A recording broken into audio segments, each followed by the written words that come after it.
аловиддин ва чароғи сеҳрнок.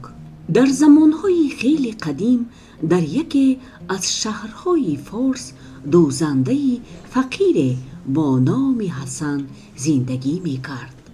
ӯ зан ва писаре бо номи аловиддин дошт.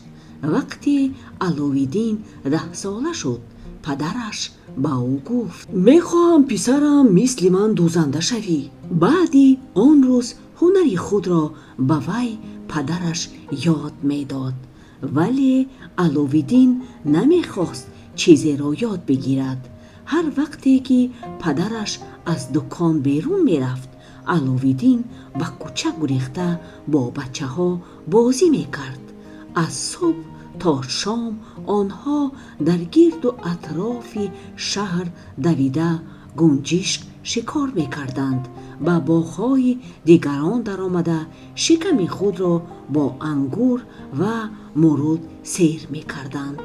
аз ҳама зиёдтар мехостанд ки касеро дар роҳ дошта масхара кунанд ва дар гирдаш ҷамъ шуда ӯро бо санг мезаданд.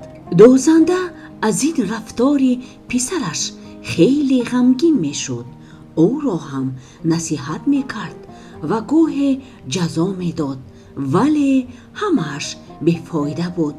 дери нагузашта ҳасан аз ғаму ғусса бемор шуд ва аз олам гузашт.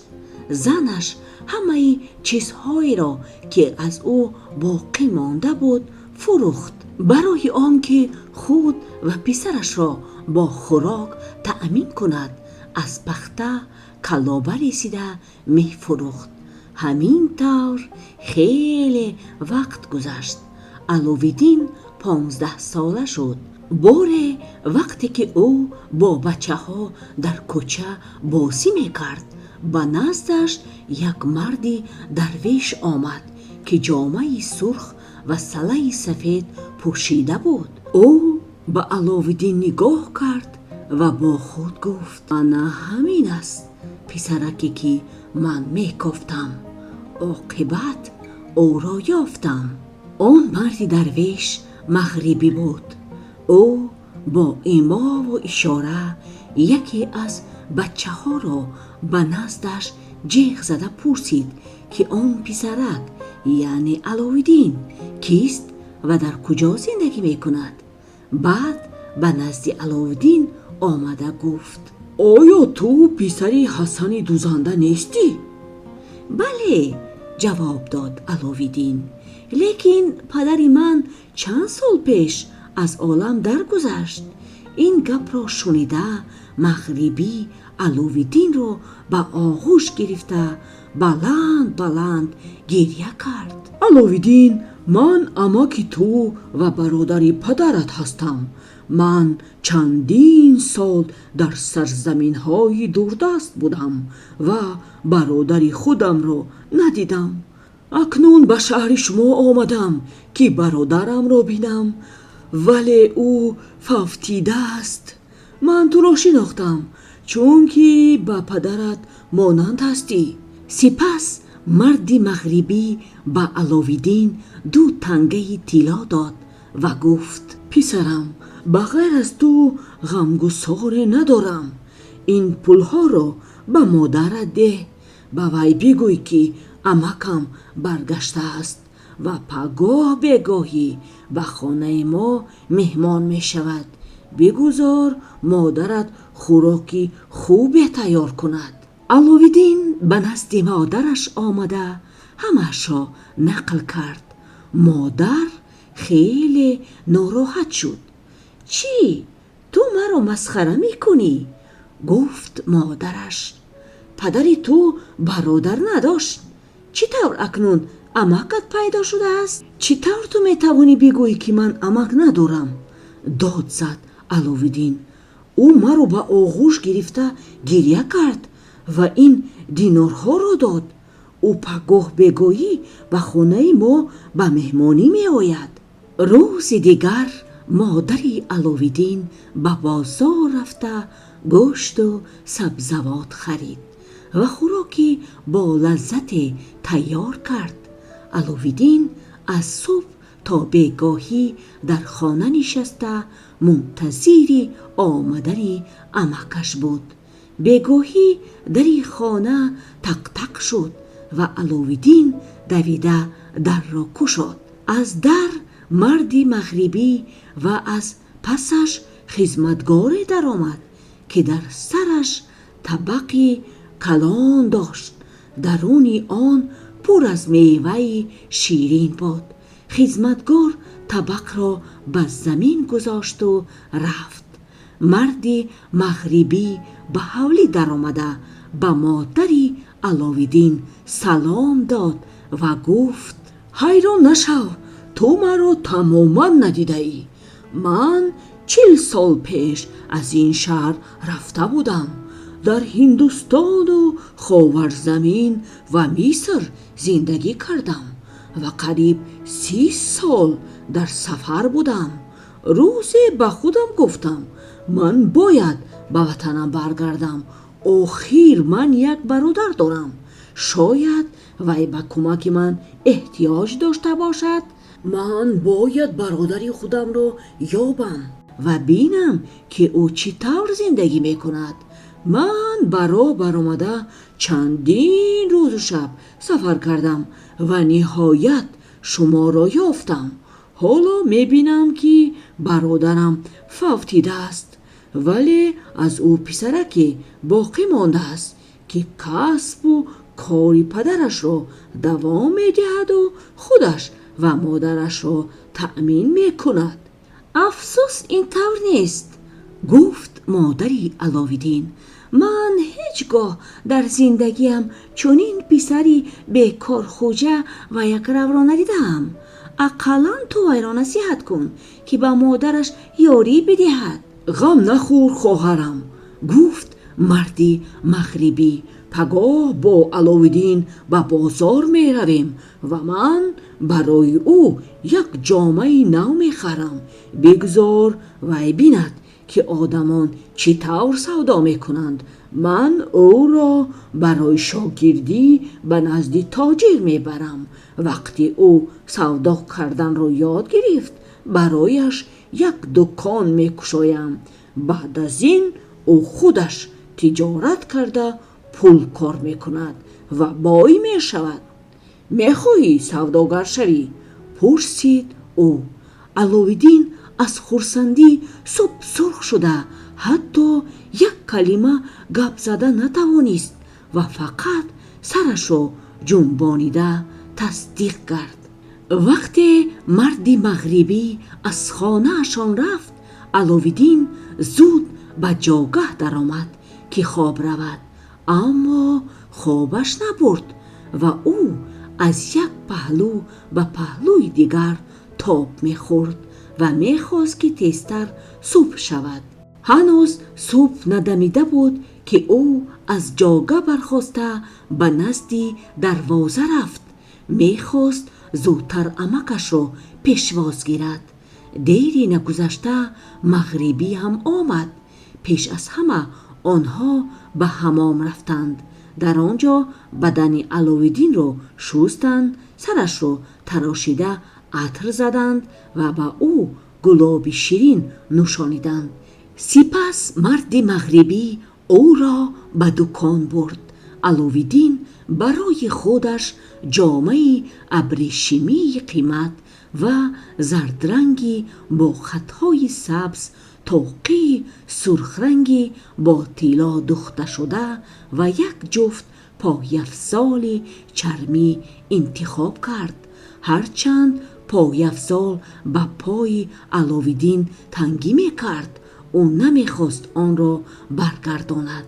علاوالدین و مردی مغربی تمام بازار را گشتند و بعد از شهر بیرون رفتند که در آنجا بیشهزاری بود.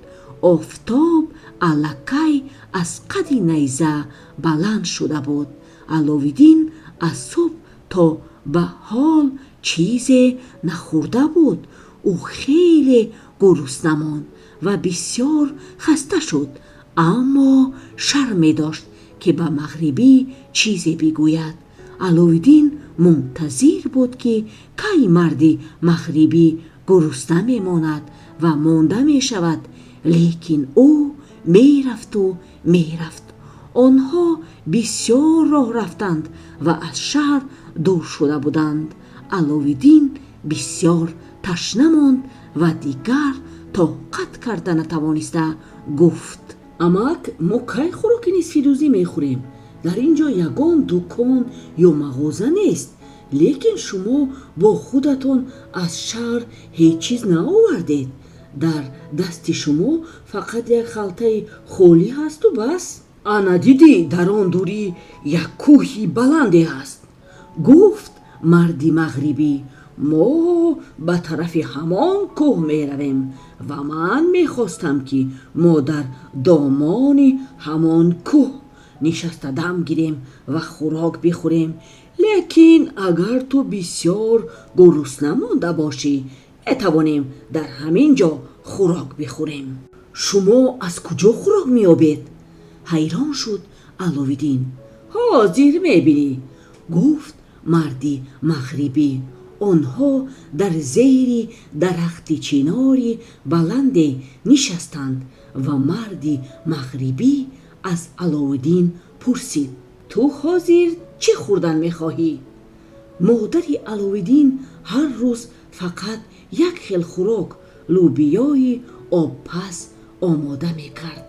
аловиддин бисёр гурусна буд ва ӯ фикр накарда ҷавоб дод: ба ман лӯбиёи обпаз бидиҳед.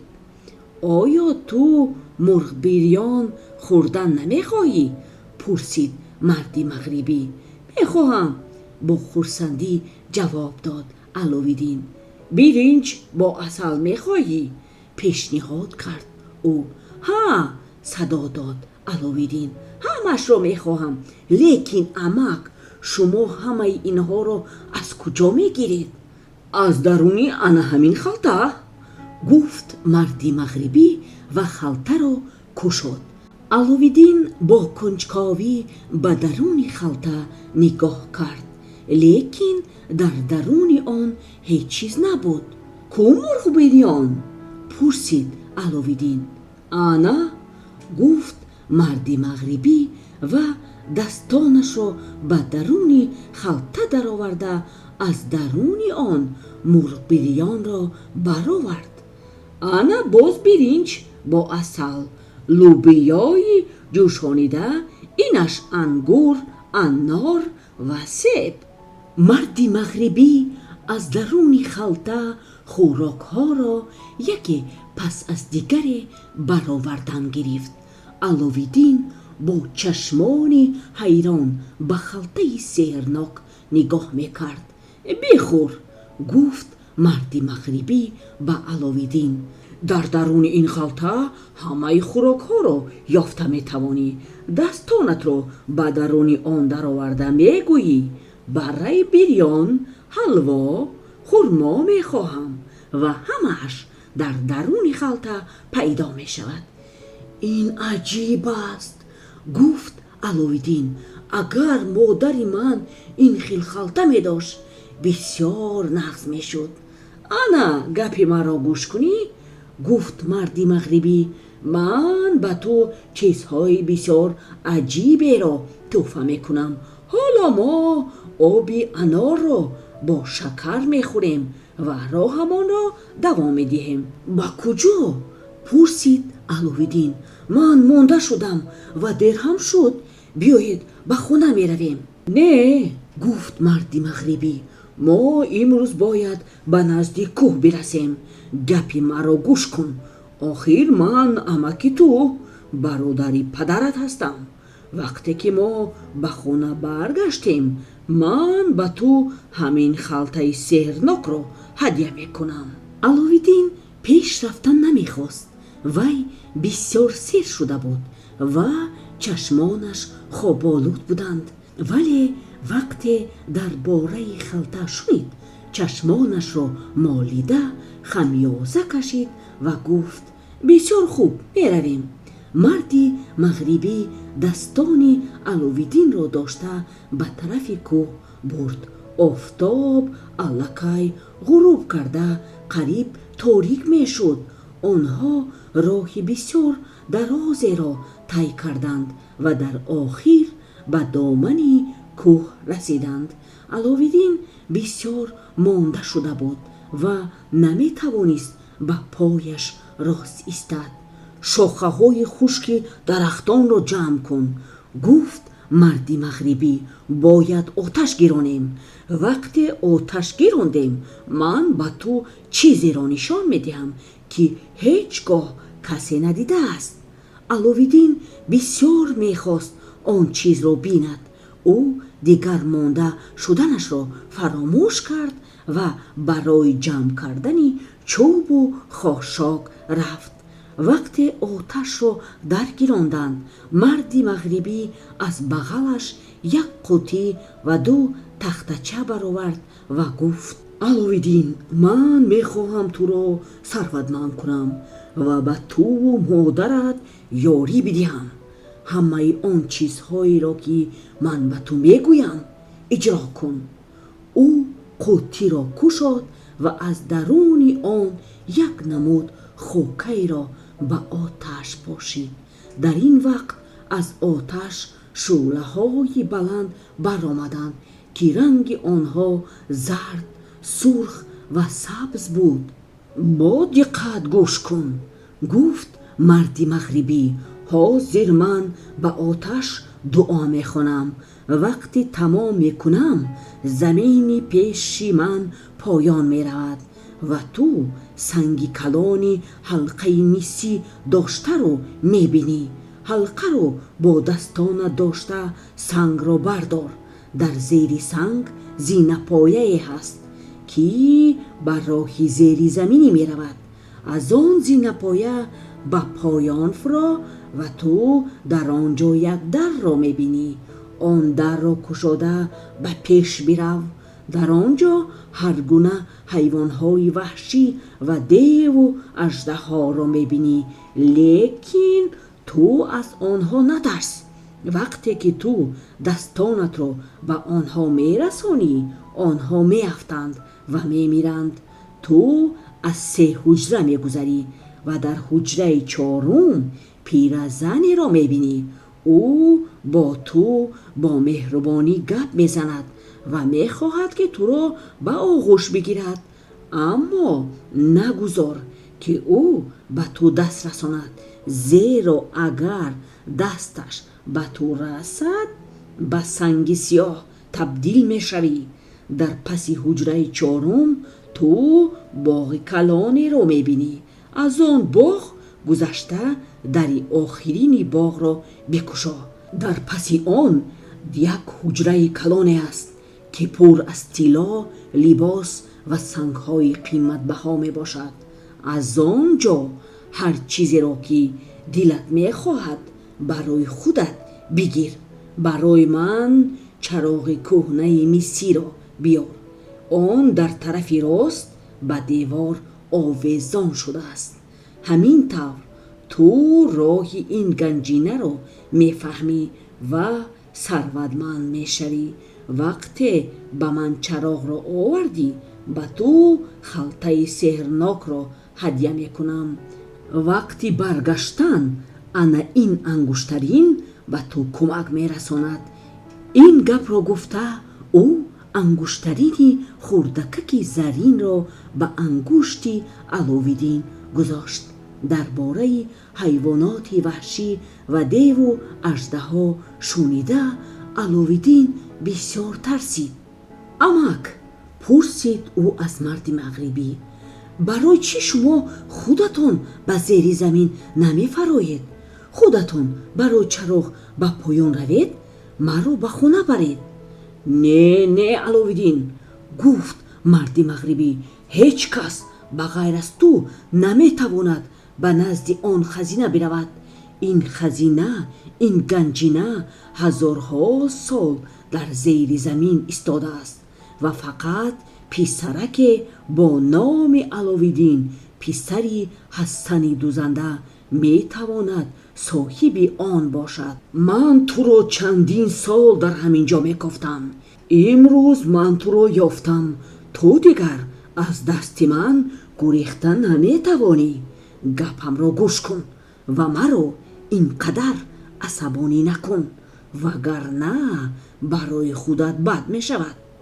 аловиддин бисёр тарсид. чӣ кор кунам? фикр кард ӯ. агар ман наравам, шояд ин ҷодугари ваҳшатнок маро бикушад. беҳтараш ман ба хазина даромада барои вай чароғро меорам. шояд он вақт ӯ дар ҳақиқат ба ман он халтаро ҳадя кунад. хуб, ман ба шумо чароғро меорам, лекин ба ман халтаро ҳадя мекунед? ҳадя мекунам, гуфтам ку, дод зад марди мағрибӣ. ӯ боз ба оташ хока пошида дуохониро давом дод. ӯ баландтар дуо хонд ва вақти охирин калимаро талаффуз кард, овози гулдурос баланд шуд ва замин дар пеши ӯ фурӯ рафт. сангро бардор, бо овози ваҳшатнок дод зад марди мағрибӣ. аловиддин дар зери пояш сангеро дид ки ҳалқаи мисӣ дошт.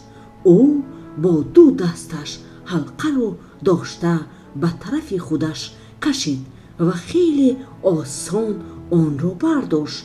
дар зери санг чоҳи гирдаи калоне буд ва дар даруни он зинапояи борике ки ба қаъри замин мерафт. аловиддин дар гӯшаи чоҳ нишаст ва ба пиллаи якуми зинапоя парид. бирав ва тезтар баргард, фарёд зад марди мағрибӣ. аловиддин аз зинапоя ба поён рафт. чӣ қадаре ӯ поён мефуромад, гирду атроф ҳамон қадар ториктар мешуд. аловиддин пеш мерафт ва ҳангоме ки ӯро ваҳм фаро мегирифт, дар бораи халтаи хӯрок фикр мекард. ба помонаки охирини зинапоя расида дари калони оҳаниро дид ва онро тела дод. дар оҳиста кушода шуд. аловиддин ба ҳуҷраи калоне даромад ки ба он камтарак нури рӯшноӣ медаромад. дар байни ҳуҷра як марди сиёҳпӯсти бадҳайбате ки дар танаш пӯсти паланг дошт истода буд. аловиддинро дида он мард ҳеҷ чиз нагуфт, вале шамшерашро баланд бардошта ба ӯ ҳамла кард. аловиддин гуфтаҳои марди мағрибиро ба ёдаш овард.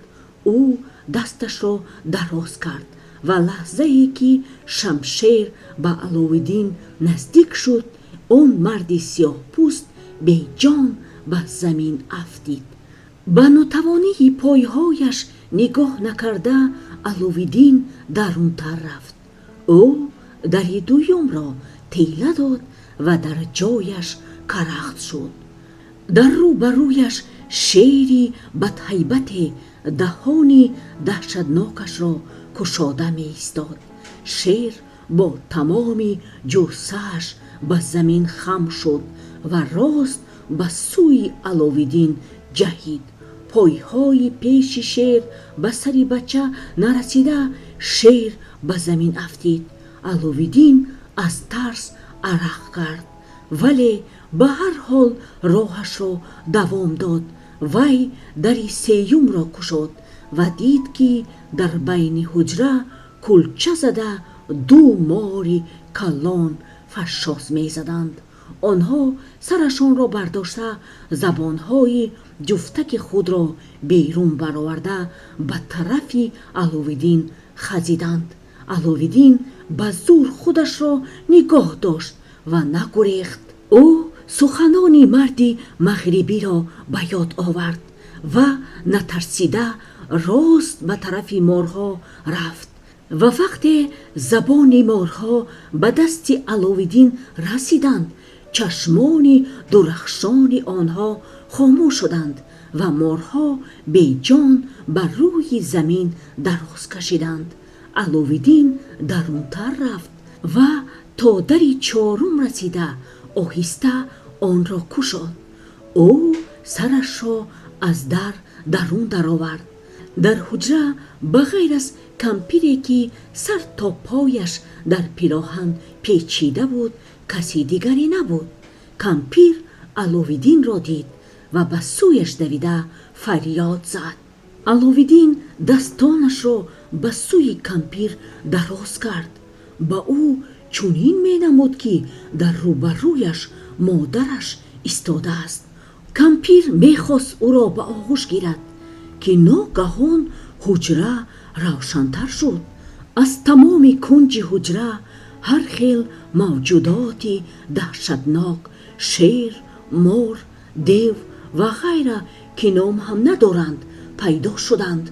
آنها انتظار بودند که علاوالدین خطا کند و به کمپیر امکانیت دهد که به او دست رساند و همین طریق به سنگ سیاه تبدیل یابد و گنج تا ابد در خزینه ماند. زیرا هیچ کس به غیر از علاوالدین آن گنج را گرفته نمی توانست. علاوالدین از ترس به قفا گریخت و در را از پس خود پوشانید. او به خود آمد و در را آهسته گشوده دید که در حجره کسی نیست. علاوالدین از حجره گذشت و دری پنجم را گشاد. در روبرویش باغ زیبایی بود که در آنجا درختان زیاد روییده بودند. گلها اطرفشانی می‌کردند و فواره‌های حوض‌ها آب را بلند می‌پرتافتند. در بالای درختان پرنده‌های رنگارنگ سرودخوانی می‌کردند.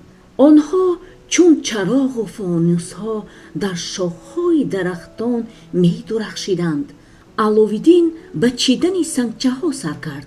او آنها را در هر جای لباسش، در میانش، بغلش و در کلاهش پنهان کرد. سنگچه‌ها به علاوالدین آنقدر معقول شدند که او قریب بود که درباره چراغ فراموش کند. اما وقتی که دیگر جای برای پنهان کردن سنگچه‌ها نیافت به یادش چراغ آمد و او به طرف خزینه شتافت. این حجره آخرین و از همه کلانترین زیر زمینی بود. آنجا پر از طلا، متاعهای قیمتبها، جامه‌های قیمتناک بود، لیکن علاوالدین به آنها حتی نگاه هم نکرد. او ارزش طلا و اشیای قیمتبها را نمی‌دانست، زیرا هیچگاه آنها را ندیده بود. کیسه هایش هم الکی از سنگچه ها پر شده بودند. اما علاوالدین حتی یک سنگچه را به عوض 1000 تنگه طلایی نمیداد. او فقط همان چراغی را گرفت که مرد مغربی به او گفته بود. آن چراغ کهنه و سبزگشته مسی بود. علاوالدین میخواست آن را به کیسه‌اش گذارد، اما در کیسه‌اش جای نبود. آن وقت علاوالدین سنگچه ها را از یک کیسه‌اش ریخته چراغ را به آن انداخت و از بالای آن باز سنگچه ها را پر کرد. سپس او به طرف راهی برآمد رفت و به زور از زینه پایه به بالا برآمد. علاوالدین به زینه آخرین رسیده دید که تا بالا خیلی بلند است. امک، داد زد او، دستتان را دراز کرده مرا به بالا برآورید. من خودم نمیتوانم به بالا برایم، بسیار وزنین شدم. من در باغ سنگچه های بسیار عجیب جمع کردم. چراغ را تیزتر به من ده، گفت مرد مغربی. من چراغ را گرفته نمیتوانم، آن در زیر سنگچه ها ایستاده است. جواب داد علاوالدین، به من یاری دهید به بالا برایم، چراغ را به شما میدهم. علاوه کرد علاوالدین. اما مرد مغربی نمیخواست که علاوالدین به بالا براید. وی میخواست چراغ را گیرد و علاوالدین را در زیر زمین پرتافته برود. هیچ کس راهی گنجینه را نمیدانست و مرد مغربی نمیخواست سیرش به دیگران فاش شود. او با زاری و تولا از علاوالدین خواهش کرد که چراغ را به او بدهد، اما علاوالدین راضی نشد. علاوالدین میخواست تیزتر به بالا براید. مرد مغربی ناامید شد و فهمید که علاوالدین چراغ را به وی نمیدهد. او با غضب فریاد زد: حالا تو با من چراغ رو نمیدهی، من تو رو به بالا نمیبرارم. تو همیشه در زیر زمین میمانی و کسی از حال تو خبردار نمی شود، گفت مرد مغربی. مرد مغربی به آتش باقی مانده خاکه رو ریخت و هر خیل کلمه های نافهما را تلفظ کرد. این لحظه سنگ سوراخی را پوشاند و راهی برآمد به بالای زمین بسته شد. مرد مغربی امکی علاوالدین نبود. او جادوگر، حیله‌گر و آدمی بسیار بد بود. او خود در افریقیه، در غرب افریقا زندگی میکرد. روزی یک سوداگر به نزدش آمد و نقل کرد که در سرزمین فارس در زیر زمین گنجینه وجود دارد که به داخل آن تنها یک پسرک با نام علاوالدین، پسری دوزنده حسن میتواند وارد شود و چیزی از همه پرقیمتترین در این گنجینه چراغ سحرناک است. آن چراغ به صاحبش آنقدر قدرت و ثروت میدهد که یگان پادشاه آنقدر بایگری ندارد و هیچ کس به غیر از علاوالدین آن چراغ را گرفته نمیتواند. هر کسی دیگری که آن چراغ را گرفتن خواهد از طرف پاسبانهای گنجینه کشته می شود و یا به سنگ سیاه مبدل می شود. مرد مغربی چندین سال علاوالدین را جستجو می کرد. او خود را با عذاب و مشقت به سرزمین فارس رساند. اکنون چراغ اینقدر نزدیک است، اما این بچه گپ نادرا آن را دادن نمیخواهد. مرد مغربی خوب میدانست که اگر علاوالدین بر روی زمین برآید میتواند آدمان دیگر را به اینجا بیارد. آن مرد میخواست فقط خودش صاحب چراغ و گنجینه شود و به خشم آمده به خود گفت: بگذار این گنجینه به هیچ کس نرسد، بگذار علاوالدین در زیر زمین نابود شود. آخر او نمیداند که این چراغ سحرناک است. و مرد مغربی با دل پر از خشم و غضب به وطنش برگشت. وقتی که راهی برآمد بر روی علاوالدین بسته شد، بلند گریه کرد علاوالدین و فریاد زد: امک، به من یاری دهید، امک، مرا از اینجا برارید، من در اینجا میمیرم. لیکن یگان کس او را نمیشنوید و به وی هم جواب نمیداد. علاوالدین فهمید که آدمی که خود را امک او نامیده بود فریبگر بوده است. او گریه کنان از زینه پایه به پایان دوید تا که ببیند یگان راه دیگری برای برآمدن از این زیر زمین هست یا نه. همه درها یک باره نیز شدند و برآمدگاه به سوی باغ نیز بسته شده بود. برای علاوالدین یگان امید خلاصی باقی نمانده بود. او بر روی زینه پایه نشست، سرش را به زانو خم کرد و از غم دستانش را می‌فشرد. ناخواست او انگشترین را که مغربی هنگامی به زیر زمین فرستادن به انگشتش انداخته بود مالید. در این لحظه زمین لرزید و در پیش علاوالدین جینی بدواهیمه قد بلند راست شد. تو چی میخواهی؟ با آوازی بدواهیمه پرسید جین. طلب کن اجرا میکنم. تو کیستی؟ تو کیستی؟ از ترس رویش را با دستانش پوشانیده فریاد زد علاوالدین. به من رحم کن. من دهنش، پسری کشکش، سرداری همه جنهایم. جواب داد جین. من غلامی انگشترین و کسی که صاحبی انگشترین است خوجین من می باشد. من همه فرمانهای خوجینم را اجرا می کنم، گفت جین. علاوالدین گفته های آن مردی مغربی را درباره انگشترین به یاد آورد. وی خود را به دست گرفته گفت من میخواهم که تو مرا روی زمین براری.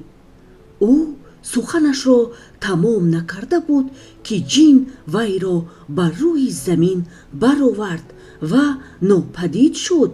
الکی روز شده بود و علاوالدین فکر کرد که همه آن چیزهای دیدهش فقط خواب بود. او با تمام قوه به طرف خانه‌شان دوید.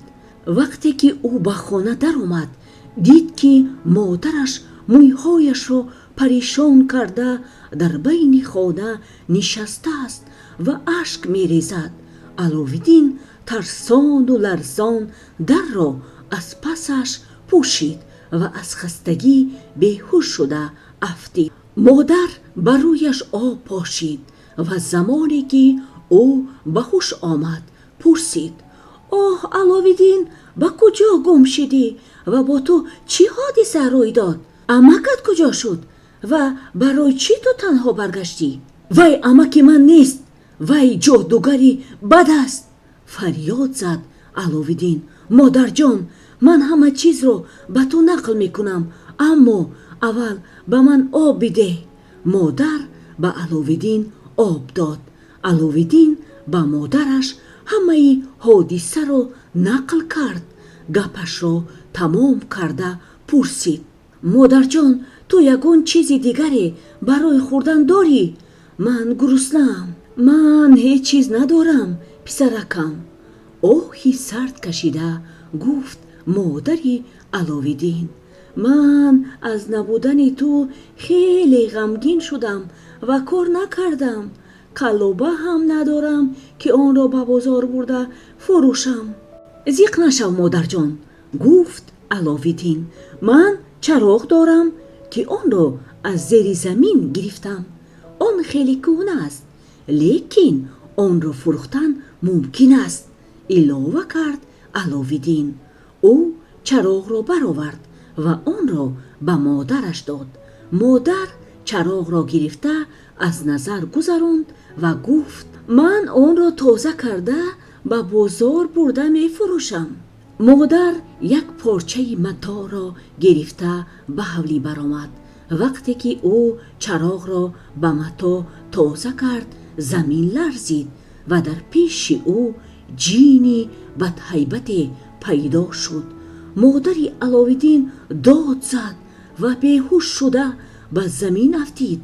علاوالدین فریاد مادرش را شنید و دویده به حولی برآمد و دید که مادرش در زمین خوابیده است. در بین حولی باشد جین ایستاده است.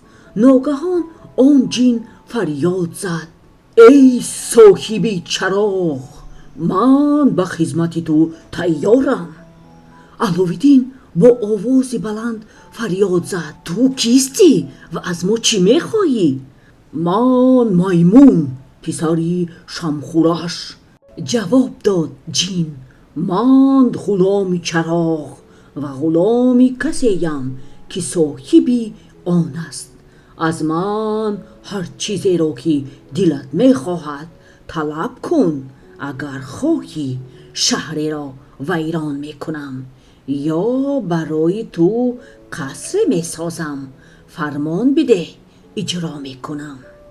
در این لحظه مادری علاوالدین به خود آمده در پیشش جین را دید و از ترس داد زد.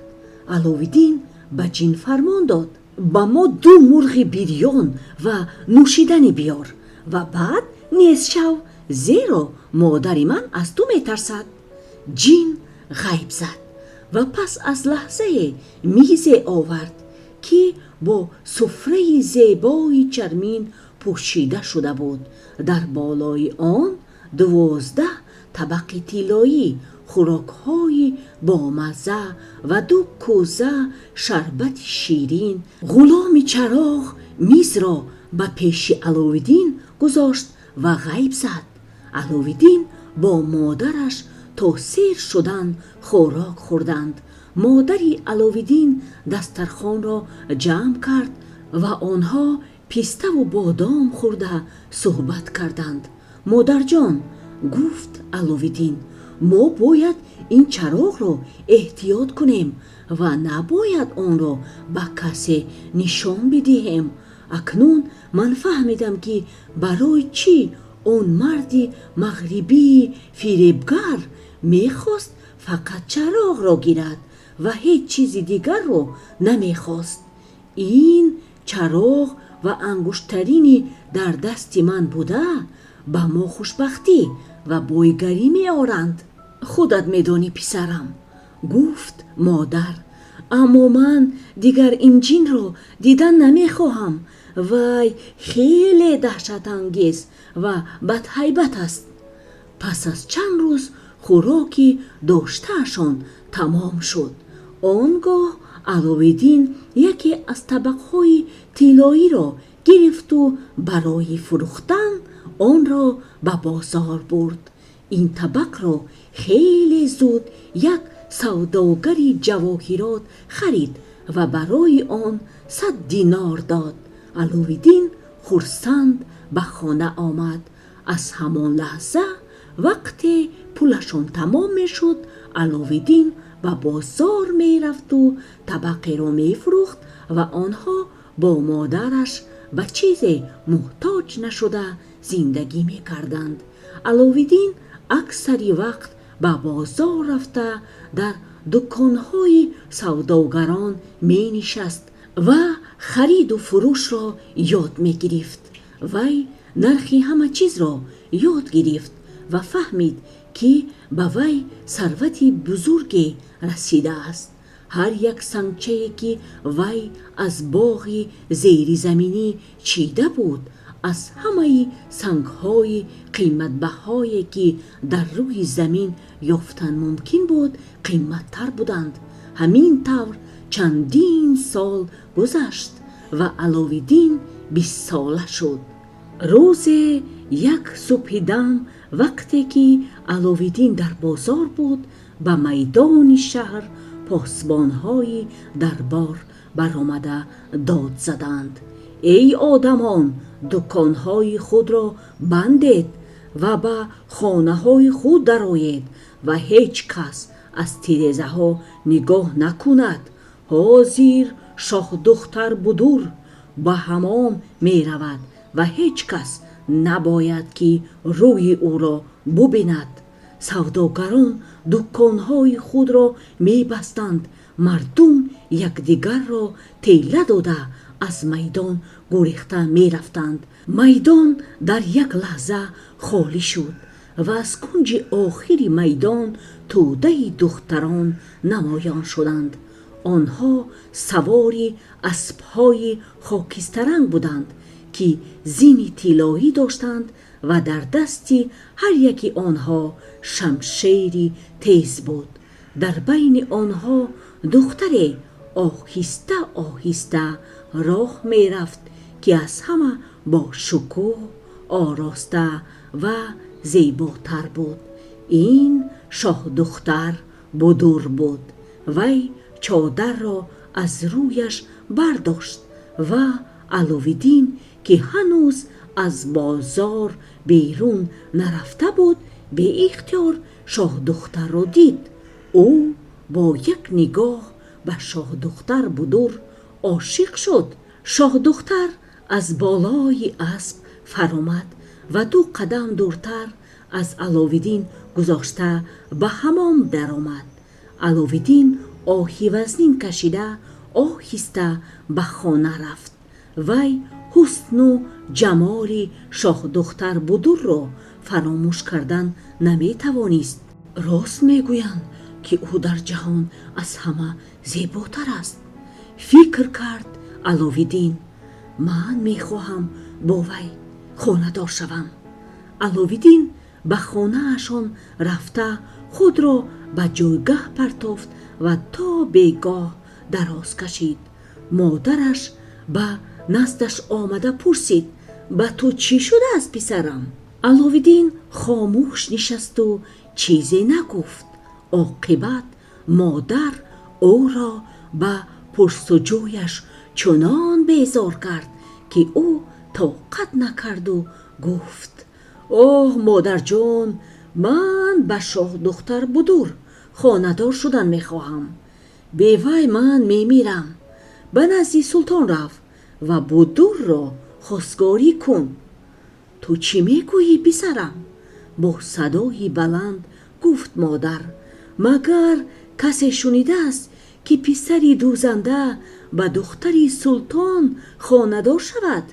انا بهترش گوشتی بره رو بخور و خواب کن. پگاه تو درباره آن دختر حتی فکر هم نمی کنی. علاوالدین باز اصرار کرد.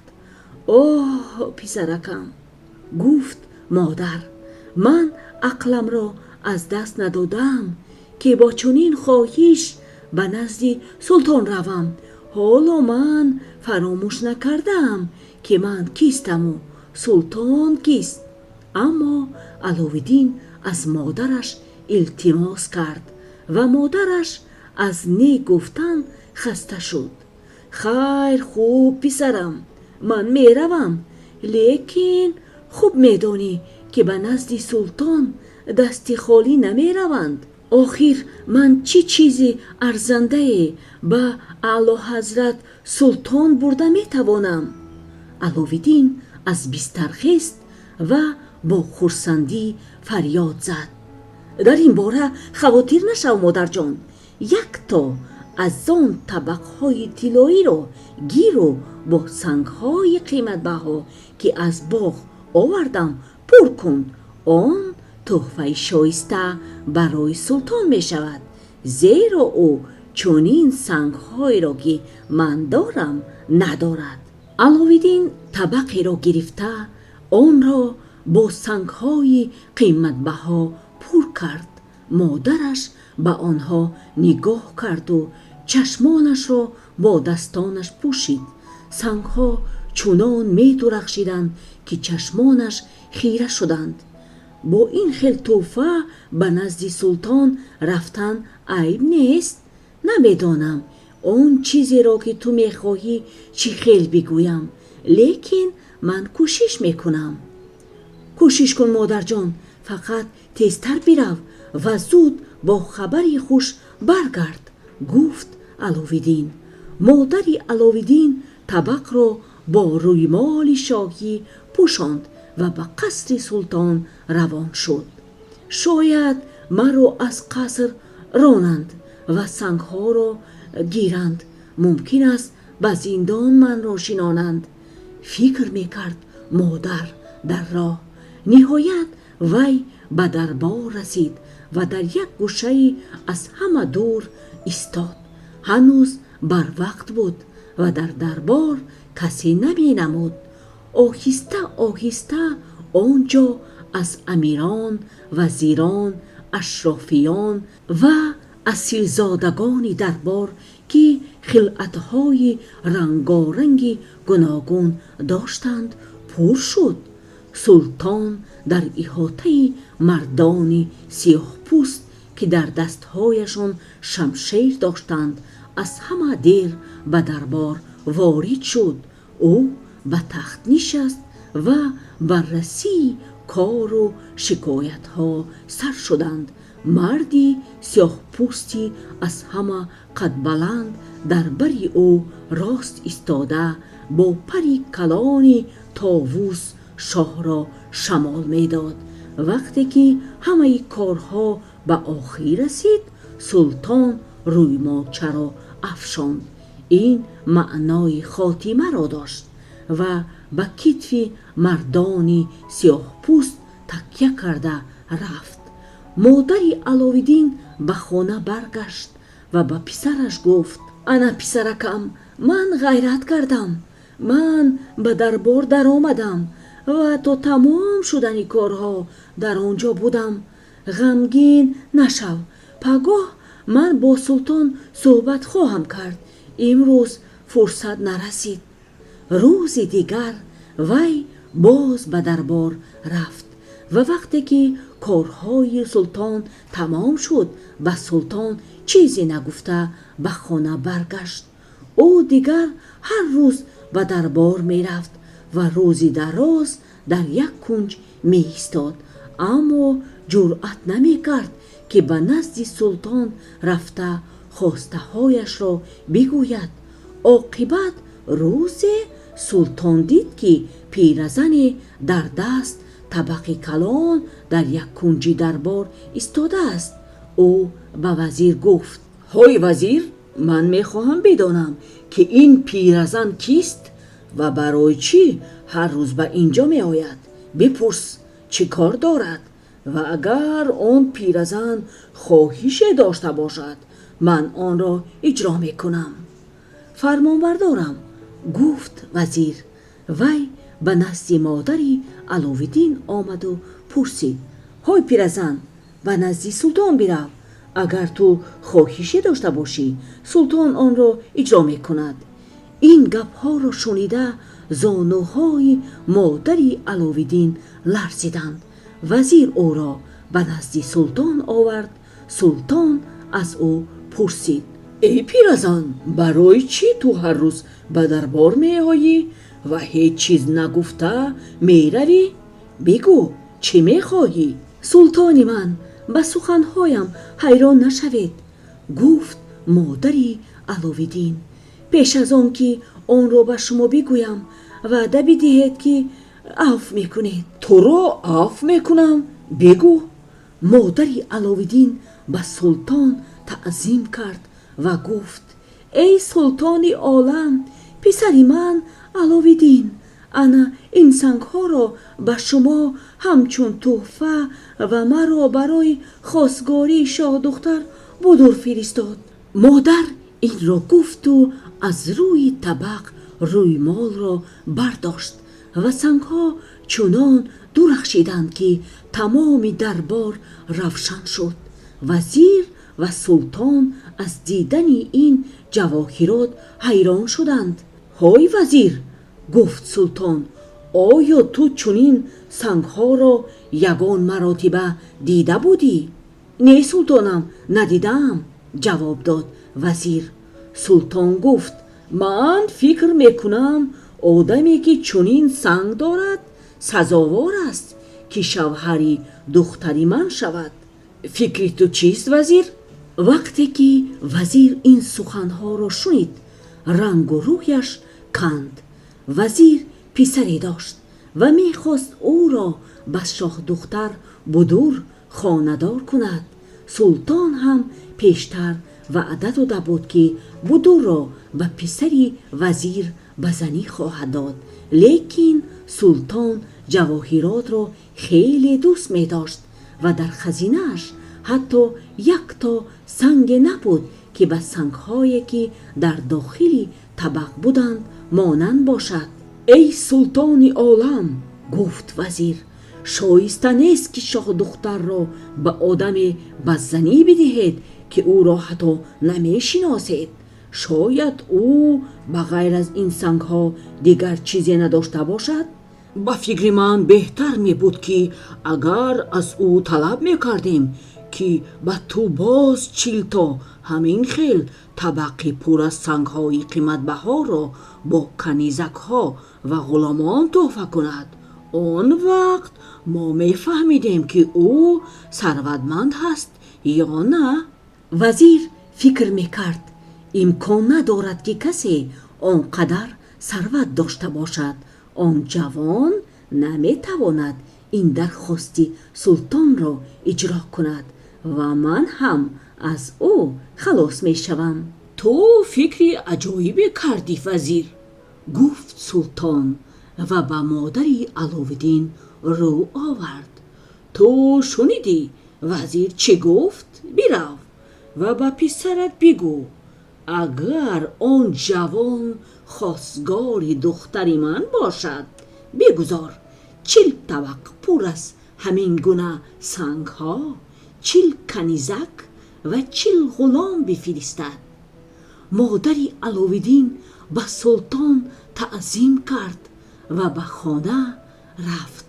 او به طرف خانه رفته و با خود می گفت علاوالدین همه این چیزها را از کجا می گرفته باشد؟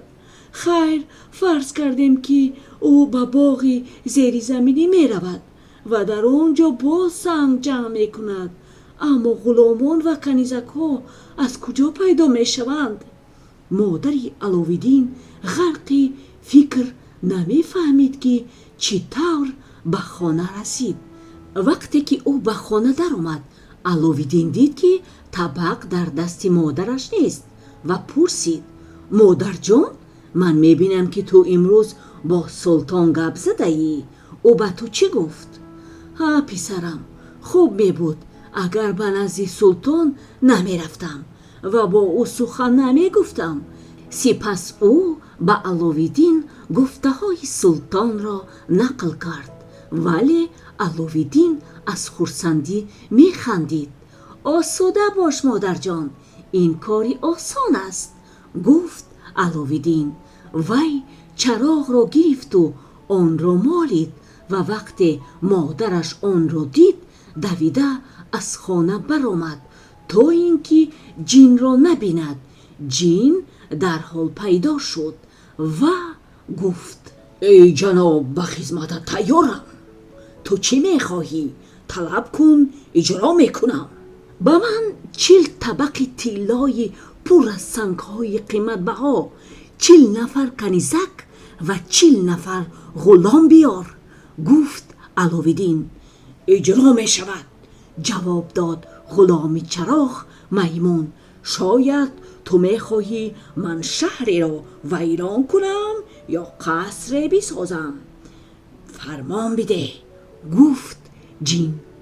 نه، همان چیزی را اجرا کن که من به تو گفتم، جواب داد علاوالدین و غلام چراغ غیب زد. پس از لحظه جین باز پیدا شد و از پس جین 40 کنیزک زیبا می آمد که هر کدامش در بالای سرش طبق زرینی پر از سنگ‌های قیمت بها. کنیزان را غلامانی قد بلند و زیبا با شمشیری برهنه محافظت می‌کردند. انا همه آن چیزی که تو طلب کردی، گفت جین و غیب زد. آنگاه مادری علاوالدین به خانه در آمد، غلامان و کنیزان را از نظر گذرانید.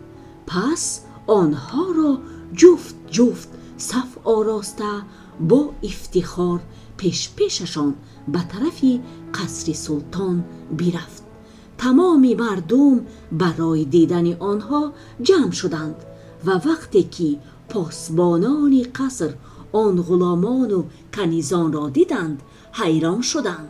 مادری علاوالدین آنها را راست به نزد سلطان آورد و همه آنها بر شاه تعظیم کردند و طبقها را در پیش تخت او گذاشتند. سلطان از خرسندی حتی یک کلمه هم گپ زده نمی توانست. وقتی که به خود آمد به وزیر گفت ای وزیر، فکر تو چیست؟ آیا آن کسی که اینقدر بایگری دارد سزاواری شوهری دختری من شدن را دارد یا نه؟ سزاوار است شاهی من، چقور نفس کشیده جواب داد وزیر جرأت نمی کرد نگوید. ای پیرزن، گفت سلطان به مادر علاوالدین، برو و به پسر خود بگو که من تحفه او را قبول کردم. من راضی هستم که شاه دختر بدر را به پسرت به زنی بدهم. بگذار او به نزد من بیاید، من او را دیدن میخواهم. مادر علاوالدین به سلطان تعظیم کرد و سراسیمه به خانه رفت. چنان زود رفت که شمال از پس وی رسیدن هم نمیتوانست.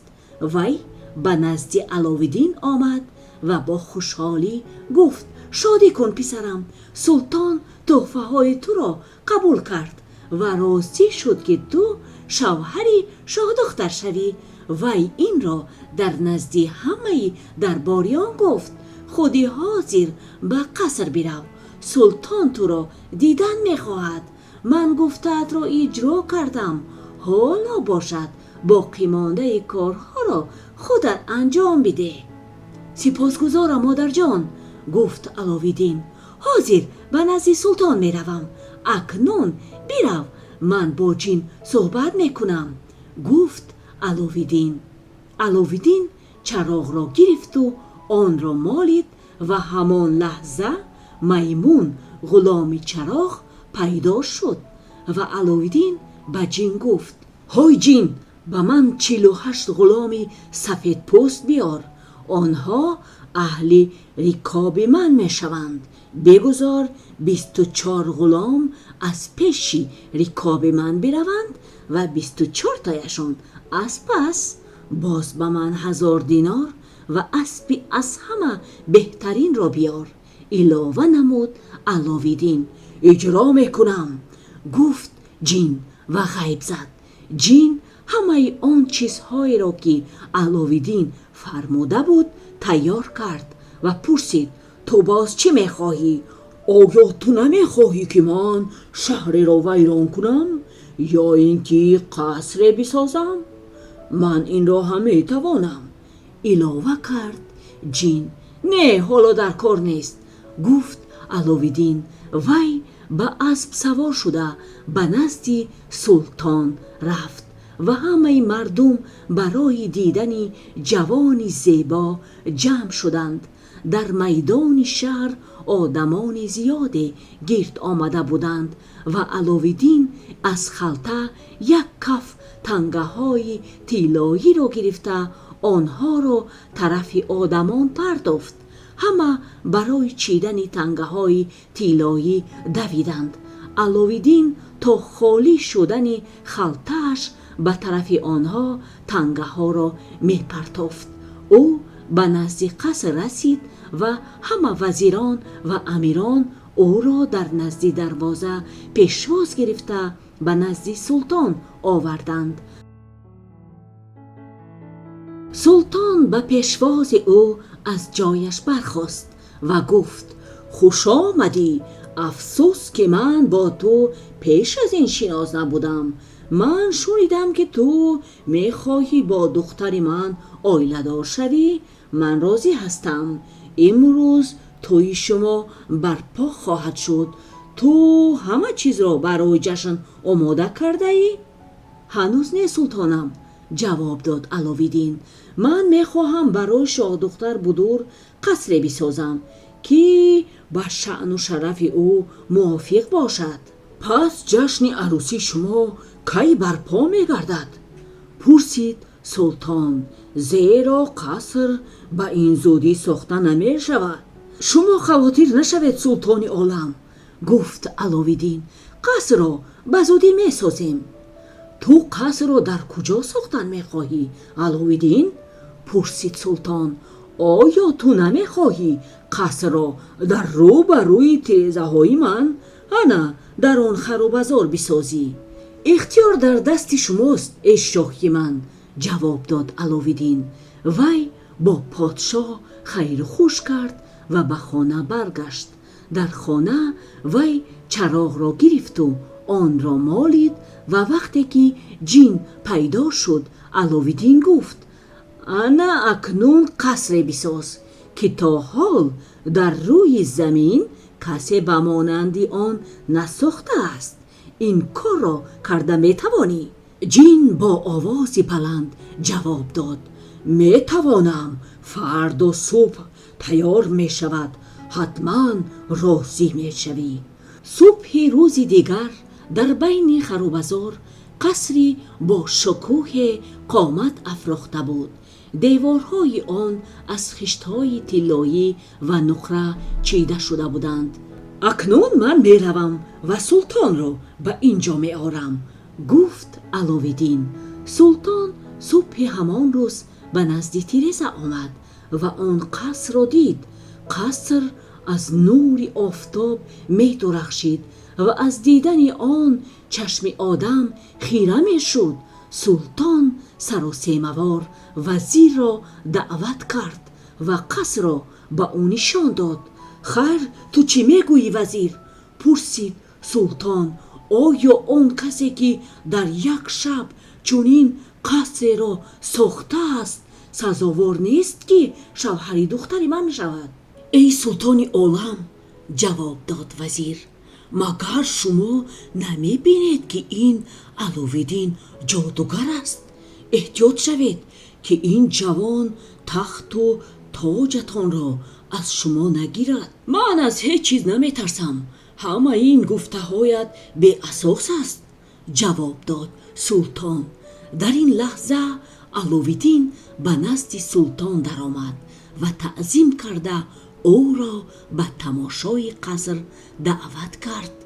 султон бо вазир қасрро тамошо карданд ва аз зебоӣ ва шукӯҳи он ба ҳайрат омаданд. худи ҳамон бегоҳ султон барои аловиддин ва шоҳдухтар Будур ҷашни бо шукӯҳе орост. аловиддин бо шоҳдухтар дар қасри нав зиндагӣ мекарданд. дар ифриқия бошад, марди мағрибӣ аз ғами чароғи сеҳрнок ғусса мехӯрд. он мард барои ба даст овардани чароғи сеҳрнок хеле азобу машаққат кашид, вале ӯ натавонист соҳибаш шавад. марди мағрибӣ фақат тасалло худашро медод. аловиддин дар зери замин монд, чароғ ҳанӯз дар ҳамон ҷост. ҳамин тавр ӯ рӯзҳои дароз фикр мекард ва як рӯз хост бовар ҳосил кунад ки чароғ ҳанӯз ҳам дар зери замин аст. вай ба ҷоми нилгунаш нигоҳ карда дид ки тамоми ганҷина ҳамон тавре ки буд истодааст, вале чароғ дигар дар он ҷой нест. ӯ фаҳмид ки аловиддин аз зери замин наҷот ёфтааст ва дар шаҳри худаш зиндагӣ мекунад. мағрибӣ зуд ба сафар омода шуд ва аз баҳрҳо, кӯҳҳо ва биёбонҳо гузашта ба сарзамини форс, ба ҳамон шаҳре ки аловиддин дар он ҷо зиндагӣ мекард расид. марди мағрибӣ ба бозор рафт ва гӯш мекард ки одамон чӣ мегӯянд. дар бозор танҳо дар бораи аловиддин сухан мегуфтанд. марди мағрибӣ ба назди обфурӯш омада аз ӯ пурсид: ин аловиддин чӣ хел одам аст ки ҳама дар борааш дар ин ҷо гап мезананд? маълум мешавад ки ту аз ин ҷойҳо нестӣ, вагарна медонистӣ ки аловиддин кист. он ҷавон доротарин одами рӯи замин аст ва қасри ӯ муъҷизаи ҳақиқист, ҷавоб гуфт марде. марди мағрибӣ ба обкашон як динор дароз кард ва гуфт: ин динорро бигир ва барои ман як хизмате кун. ман мехоҳам қасри аловиддинро бубинам. маро ба назди қасри аловиддин бубар. ҳеҷ кас беҳтар аз ман роҳи наздиктаринеро ба ту нишон дода наметавонад, ҷавоб дод обфурӯш. биё меравем. ӯ марди мағрибиро ба назди қаср овард و خودش برگشته به بازار رفت. مغربی در اطراف قصر دور زده همه جای آن را از نظر گذرانید و به خود گفت چون این قصر را فقط جین غلام چراغ ساخته می تواند. شاید آن جین در همین قصر باشد. مرد مغربی حیله را می اندیشید که صاحبی چراغ شود و عاقبت یافت. وی به نزد آهنگر رفت و گفت با من 10 چراغ مسی تیار کن و برای آنها هرچی قدر پولی که می خواهی بگیر، اما شتاب کن.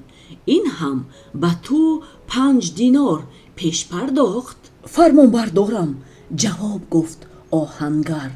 بگاهی بیا، تیار می شوند. علاوه نمود او. بگاهی مرد مغربی 10 چراغ را که مثل طلا می درخشیدند گرفت.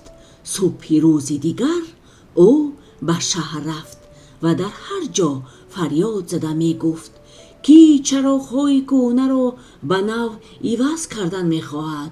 کی چراغ کهنه مسی دارد؟ با نو عوض می کنم. آدمان جمع شده از پس مرد مغربی می رفتند. کودکان در گردش می پریدند و داد می زدند. لیکن مرد مغربی به آنها اعتبار نمی داد و فریاد می زد کی چراغ کهنه دارد؟ با نو عوض می کنم. عاقبت وی به نزد قصر آمد. خود علاوالدین این وقت در خانه نبود. وی به شکار رفته بود و در قصر زنش شاه دختر بودور مانده بود. آواز مرد مغربی را شنیده بودور دروازه‌بان را جیغ زده پرسید در بیرون کی فریاد زده ایستاده است و چی می‌خواهد؟ دروازه‌بان گفت آنجا یک درویش است، در دستش چراغ‌های نو دارد و او میگوید که بر عوض هر یک چراغ کهنه چراغ نو میدهد. شاه دختر بودور خندید و گفت بسیار خوب، آیا در قصر ما یگان چراغ کهنه نیست؟ کنیزه جواب گفت هست خانم، من در حجره خواجه علاوالدین چراغی مسی کهنه دیده بودم. آن را علاوالدین پیش از برآمدن به سفر در حجره‌اش فراموش کرده رفته بود. آن چراغ را بیار، فرمان داد بودور به کنیز. تو آن را به مرد مغربی برده ده و بر عوض آن نوش را بگیر، گفت به دروازه‌بان بودور. دروازه‌بان به کوچه برآمد و به مرد مغربی چراغی سحرناک را داده بر عوض آن چراغ نوی مسی را گرفت. مرد مغربی خیلی خرسند شد که توانست چراغ را به دست بیارد و آن را در بغلش پنهان کرد و رفت. او از بازار یک اسب خرید و به آن اسب سوار شده از شهر بیرون رفت. وقتی از شهر بیرون برآمد باوری حاصل کرد که هیچ کس او را نمی بیند. مرد مغربی چراغ را مالید و جین در پیشش حاضر شد. مرد مغربی به وی فرمان داد می خواهم که قصر علاوالدین و همه آنهایی را که در آن هستند به افریقیه بری و در کنار باغ من گذاری. در نزد خانه هم مرا هم به آنجا بر. اطاعت میکنم جناب، گفت جین. چشمت را بپوش و بکشا و قصر در افریقیه می شود. شاید تو خواهی که من شهر را ویران کنم؟ گفت جین. تو همان کاری را اجرا کن که من به تو میگویم، گفت مرد مغربی و هنوز گپش به آخر نرسیده بود که خود را در درون باغ در افریقیه دید. صبح همان روز سلطان بیدار شده به تیرزه نگاه کرد و دید که قصر ناپدید شده است و در جای آن زمینی هموار است. سلطان چشمانش را پاک نموده فکر کرد که او خواب است. حتی دستانش را پوچید که بیدار شود، اما قصر пайдо нашуд. султон намедонист чӣ фикр кунад ва бо овози баланд ба гирьяву нола даромад. ӯ фаҳмид ки ба сари шоҳдухтар будур ҳодисаи нохуше омадааст. фарёди султонро шунида вазир давида омаду пурсид: ба шумо чӣ шуд, султони олам? чӣ ҳодиса рӯй дод? оё ту ҳеҷ чизро намедонӣ? фарёд зад султон. ба тиреза нигоҳ кун. чиро мебинӣ? қаср куҷост? ту вазири ман ҳастӣ ва барои ҳамаи он чизе ки дар шаҳр мешавад ҷавобгарӣ.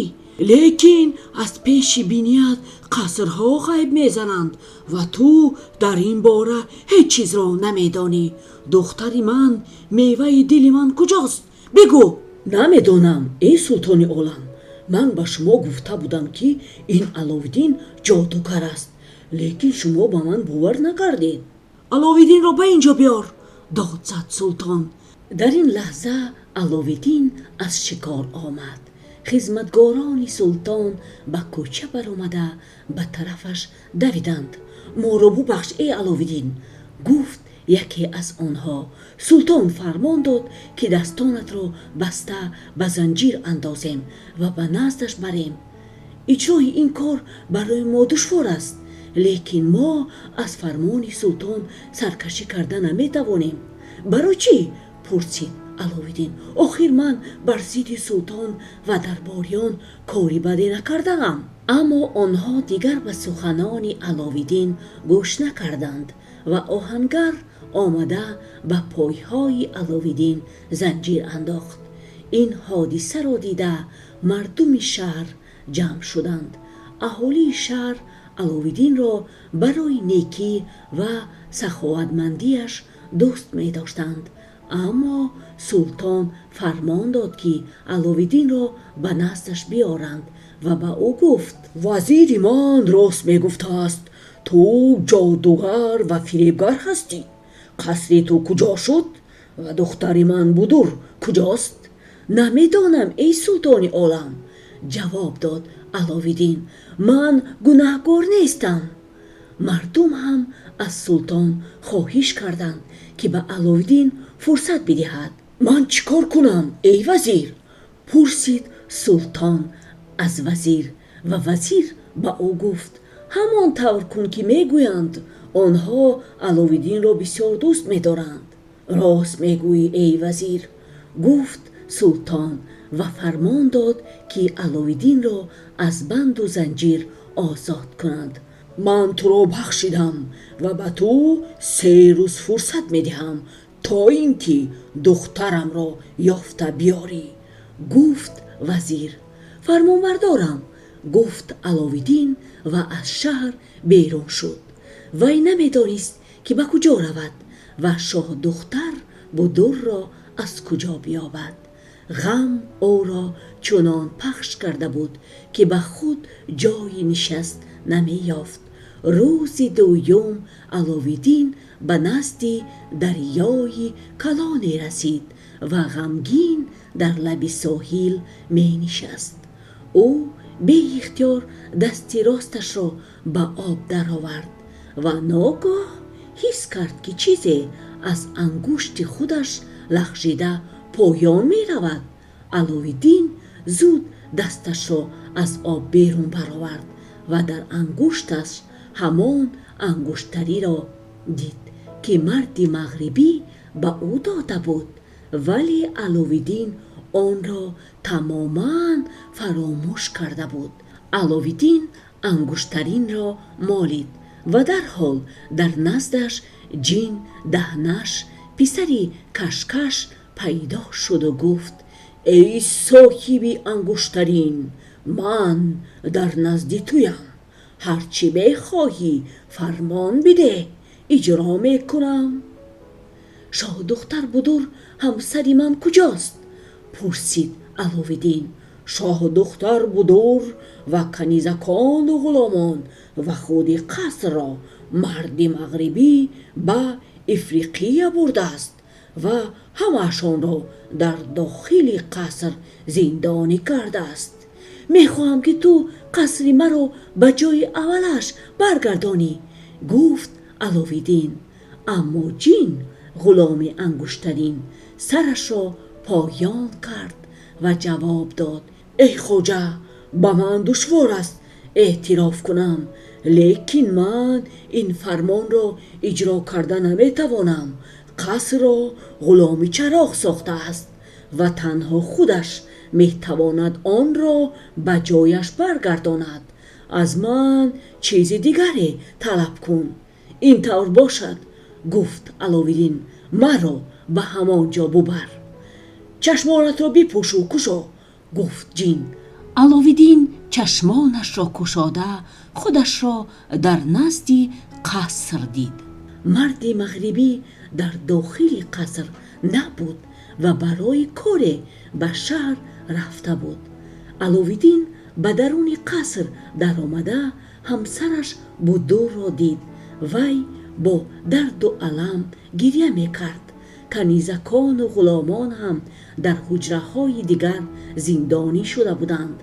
علاوالدین شاه دختر بدور و کنیزکان و غلامان را از بند نجات داده پرسید: مرد مغربی کجاست؟ آنها نقل کردند که 3 روز می شود که آن مرد فقط شبانگاه به باغ آمده چراغ را خبر گرفته به همه آنها خوراک و آبی نوشیدنی داده می رود. بعد از آن شاه دختر تمام حادثه را به علاوالدین خود نقل کرد. آن مرد چراغ سحرناک را در کجا نگاه می دارد؟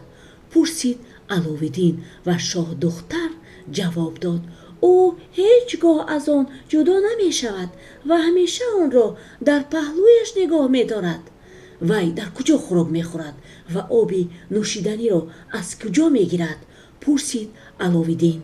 آنها گفتند که در پایان چشمه هست که آن مرد از آنجا کوزه را پر از آب کرده اول خودش تشنگیش را شکسته بعد به آنها این آب را می داده است.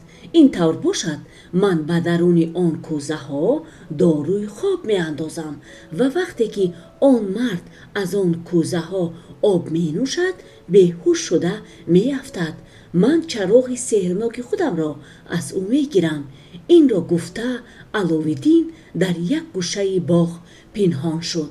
بگاهی آن مرد به باغ آمد و به لب چشمه رسیده از کوزه‌ای که علاوالدین به آن داروی بیهوشی ریخته بود آب نوشید. دیری نگذشته آن مرد بیهوش شده به زمین افتید. علاوالدین هم دویده از بغل آن مرد چراغی سحرناکش را گرفته مالید و در حال میمون غلام چراغ پیدا شد. قصر را به جای پیشترش بر و این مرد را هم به زندان انداز، فرمان داد علاوالدین. دیری نگذشته جین قصر را در مقابل دربار سلطان آورده ماند و مرد مغربی را هم به زندان انداخت. سلطان در آن لحظه در نزد تیرزه نشسته بود و با درد و الم از غم دخترش می‌گریست. این حادثه را دیده از حیرت و خرسندی قریب بود که بیهوش شود. سلطان در حال به قصر دخترش بدور آمد. علاوالدین و همسرش به پیشواز سلطان برآمدند. سلطان آنها را به آغوش گرفته از شادی اشک می‌ریخت. سپس شاه فرمان داد که به مناسبت برگشتن شاه دختر در شهر جشن بزرگی برپا کنند. همین طور علاوالدین سالهای دراز خوشبختانه در آن قصر با همسر و مادرش زندگی میکرد. انا همین بود افسانه امروزه ما. اگر افسانه پسند دل شما شده باشد خواهشمندم که علامت بسیار خوب را پخش نمایید. خانه آباد و سربلند باشید.